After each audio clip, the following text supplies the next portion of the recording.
Manipur News Reader की channel की video अमता अपडेट तौजगे ngasi ayu angan basi phongda January की tang 19 da laisabi ama sina phanglei nungsinaramba nupa police na fare ngasi ayu pung 9 rom tabada mayang Imphal police station na konba Kaksing district ki manung sanba Irong Salam Masa Kangjaibung gi ngayok pham gi farm amada laisabi amagi asiba haksang ama lairambadagi police na forensic science ki kangbu galoina na lokhat kre thagdo asigi matang na laikhidrabi laisabi asina nungsinaramba miyo ama police na wang pang tauna Fagat Kre Hairi, Laikhidrabi Adugi Maming Kulakpap, Wasima Say Tarakanipan Apokpa, Zanamudin Kawi, Yaripok to Lihal Maya Lekai de Guinea, Mark Hausi Konung Mamang the Labor, MB Colesta, Art Stream the second Mr. Tamlibi Mahiroini, Maki Asiba Haksang Adu, Nasi Ayuk Napi Panba Lapa Miyu Anina, Kangner Kibane. Thagdo asigi matangna Laikhidrabi Laisabi asigi hek pukminaba mabung KS itram na pamising da haikibada maki masan PSC ngarang numidang saksa patuklaba matung makhoigi yumlo na bada leiba mane ranjanagi anaba seba tawba chatkibane mane aduga numidang pung 10 rom tab phawbo wari sanarami haiba mane na tamlakpadagi khangle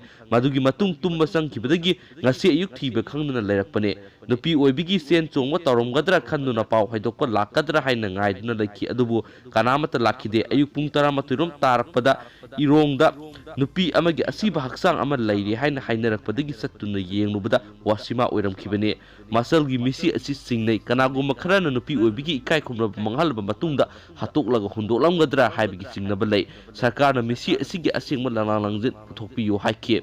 thagdo adugi matangna mayang Imphal police station na case ama lokatuna asiba haksang adu rims mokta thamkhre marak asida misi asigi mari leinana police na wangpang tawnaba yaripok sangamdagi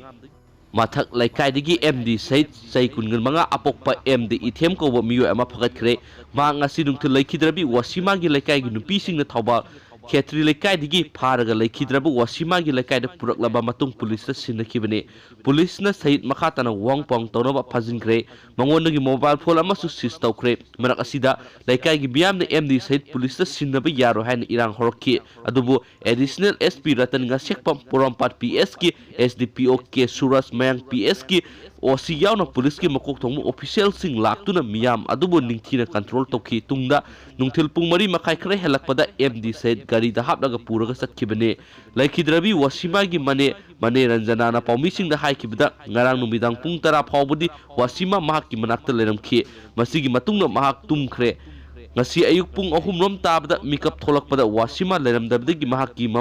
mapa amasum masin manawda paw pibadagi Wasima gi phone tawbada switch off leramkhi tungda mahaka nungsinabani haiba Said Khan na phone tawbada pairakide ayuki pung 5 rom tabada nupi ama pairaklaga aigi nupagi angang 3 sure hairaki haina pawdomkhi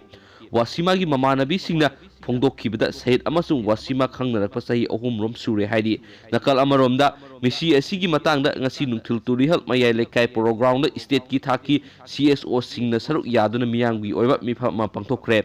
mifam aduda JSC ama CM kibaga loidana warep kya laukhre mifam adu loiraba matung pangthokkiba pawgi mifam amada JSC ki convener Rashid Ahmed Maisnam na haikibada misi aduda senariba sing athubada pharaga fast track court ki khuthangna trial chathaduna mara leiba sing ain gi matik saba serak pibiyo pung 9 gi manung sarkar gi mari leinaba singna JSC gi demand asi thabak to onthok trabadi thangnaba numitagi lamdam asigi CSO sing club organization sing amadi loop singa khutsam naraga Manipur pumba general strike phawba torakpa yai misi asigi asumma lananjin puthokpi yu haina yari pokta leiba Azad Higher Secondary School maman wakat mifam sathagane masida miyam na saruk yabi yu haiki mifam aduda amukogi president Jalal na JSC gi khongjang na sokotkani haina phungdokre Irong Saisaba Development Forum Irong na su JSC gi khongjang na sokotkani haina su pawsin makata na pawdonumdi thank you